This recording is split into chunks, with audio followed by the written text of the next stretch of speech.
Good morning, dear teacher. I hope you're doing very fine. This is the video number one of my series of teaching literature for children. This is my oral analysis of the book Cluck, Quack, Moo by Jill McDowell. The first question is about which storytelling techniques did the other teacher employ and how effective were these techniques? They were totally effective because she's wonderful.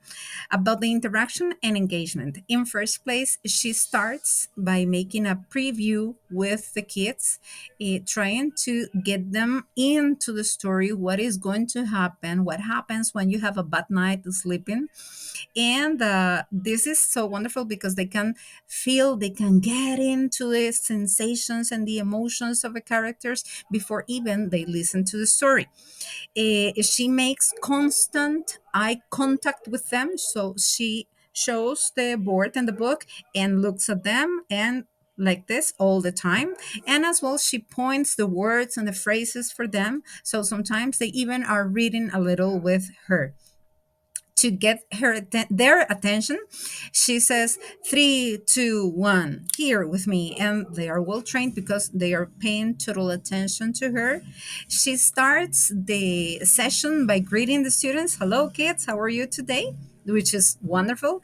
About the rhythm and the script, it was not necessary to change any of the words in the book because they were very simple, easy to understand, easy to follow, even for so young kids. And the rhythm was wonderful. It was not too slow, it was not too fast. She was speaking slowly and clearly all the time. So she was making sure that they were understanding and following and having fun as well.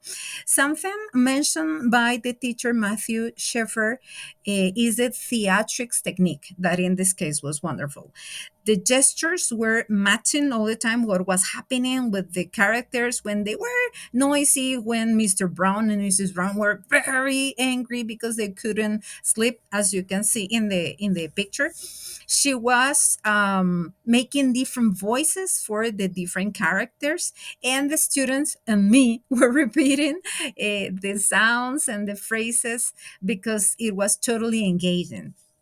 As well, something really important is that she was encouraging them to make predictions about what was going to happen in the story at the end, why Mrs. Brown was so angry, what was she going to say. So that was really important. About what genre is this story and what age it is for.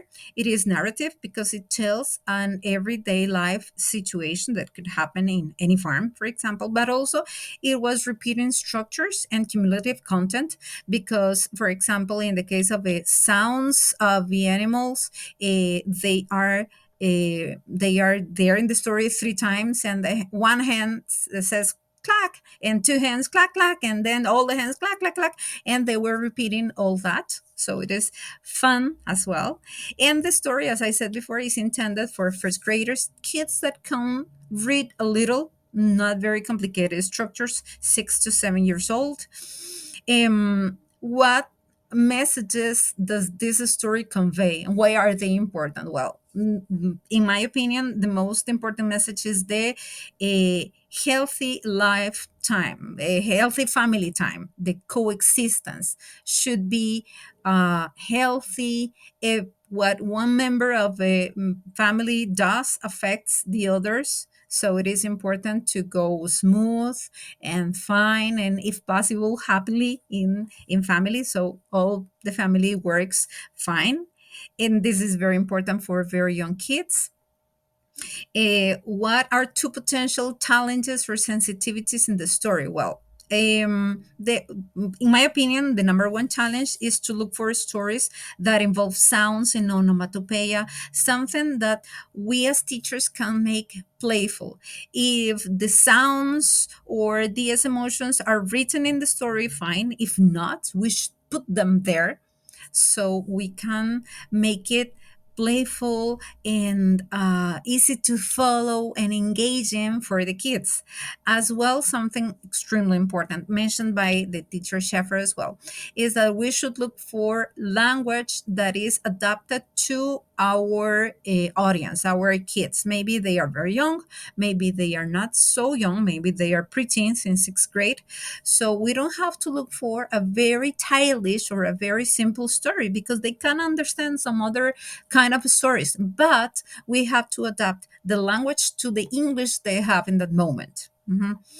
Um, and finally, reflecting on the entire storytelling experience, what she could have done differently. Well, in my opinion, nothing because she was wonderful. But if it was me, for example, maybe I would sit on the floor with the kids, holding the book with my hands and pointing at the structures, at the phrases and the illustrations with my fingers, since I don't have that pointer, to feel closer to my students and make them feel closer to me. But the way she did it doesn't mean that they were not feeling close. In fact, everything was so fine. I wouldn't change anything at all. And in fact, I learned many things from this video and these techniques from this teacher. So, this was my analysis, a little longer than expected. Thank you so much and see you in the next video. Bye.